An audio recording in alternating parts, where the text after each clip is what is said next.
اپنے ناظرین کو ایک اور اہم خبر دیں۔ وفاقی حکومت کا پاکستان سٹیل ملز کو بند کرنے کا فیصلہ سامنے آ گیا ہے۔ ایسن حکومت پاکستان اسٹیل کی جگہ اپنی سٹیل ملز لگائے گی۔ اس متعلق بھی عمر حیات خان آگاہ کیجیے گا، یہ اہم فیصلہ سامنے آئے۔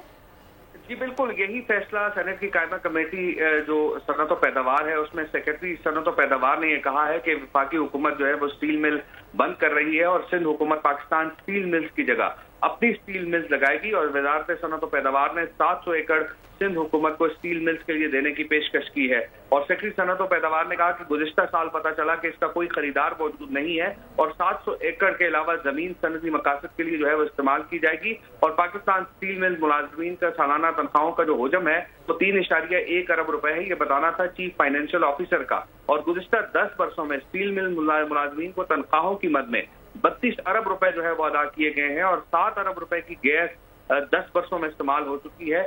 سیاسی بھرتیاں ملازمین کو مستقل کرنا پاکستان سٹیل ملز کو جو ہے وہ لے ڈوبی ہے، یہ جو وجوہات ہیں وہ بتائی گئی ہیں۔ اور 2010 میں اس وقت کی حکومت نے 4500 ملازمین کو مستقل کرنے کا کہا۔ 2010 میں 4,500 مستقل کرنے کا کہا گیا ہے۔ عمر حیات خان، بہت شکریہ۔